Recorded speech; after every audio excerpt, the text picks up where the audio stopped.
Rajasthan phone tapping कांड में एक और मोड़ आ गया है। इस मामले में जो आरोपी हैं उन लोगों ने वॉइस सैंपल देने से मना कर दिया है। अदालत के कहने के बावजूद इस मामले में आरोपियों ने वॉइस सैंपल देने से मना कर दिया है। अभी तो इस बात को लेकर विवाद चल रहा है कि फोन टैपिंग हुई कैसे, क्या वो सरकार ने कराई या फिर जैसा कांग्रेस पार्टी कह रही है कि साहब हमें तो सोशल मीडिया पे पड़ी हुई मिल गई, लोग शेयर कर रहे थे, हमने वहां से उठा के सार्वजनिक तौर पर इसको प्रेस कॉन्फ्रेंस में लाकर रख दिया।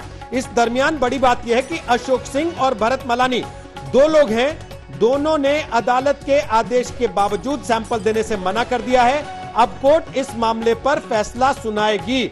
अब मेरा सवाल हालांकि पवन खेड़ा से मैं पूछना चाहता हूं, उसके पहले शरद कुमार हमारे साथ आ गए, हमारे सहयोगी फोन लाइन पर इसी मामले में और जानकारी लेकर। शरद, जरा बताइए क्यों भाग रहे हैं ये वॉइस सैंपल देने से? अगर कोई लेन देन नहीं हो रहा था, अगर कोई खरीदारी, कोई बेचने की कोशिश नहीं हो रही थी विधायकों को, तो फिर डॉक्टर टेप के लिए वॉइस सैंपल देने से मना क्यों कर रहे हैं लोग, जिसको डॉक्टर कह रहे हैं कल से? बिल्कुल रोहित, ये जो दोनों लोग हैं भरत मलानी और अशोक सिंह, इनका तो स्पेशल ऑपरेशन ग्रुप ने यह कहकर टेप किया है कि हम टेप कर रहे थे किसी गैंगस्टर का, उसमें तस्कर का, उसमें हमने इनका टेप किया है और उसकी पूरी ट्रांसक्रिप्ट पेश की कोर्ट में आज। और कोर्ट ने कहा कि आप लोग वॉइस सैंपल देना चाहते हैं, आप लोग, तो इन्होंने कहा कि हम वॉइस सैंपल देना नहीं चाहते हैं। इसके अलावा संजय जैन जो नया टेप कांड उजागर हुआ है उसको अभी कोर्ट में पेश किया है और 4 दिन के रिमांड पर लिया है। तो कुल मिलाकर अशोक गहलोत ने चारों तरफ से घेरा बीजेपी के खिलाफ कस दिया है।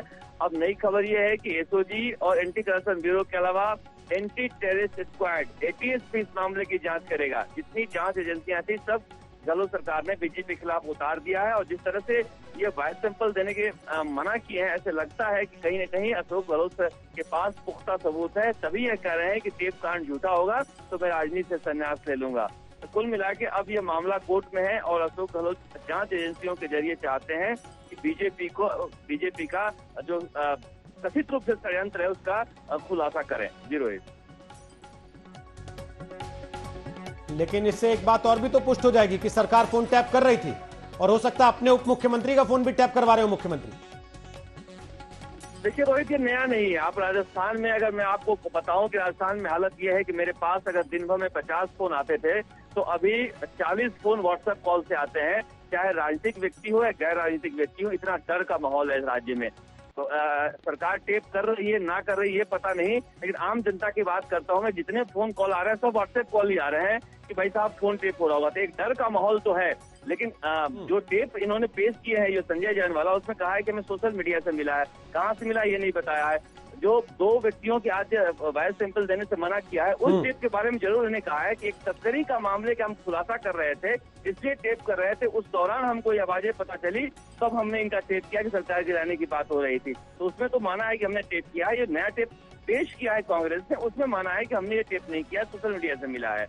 अब तो जांच में ही पता चल पाएगा कि कौन सच्चा है कौन झूठा है। ओके, ठीक सर।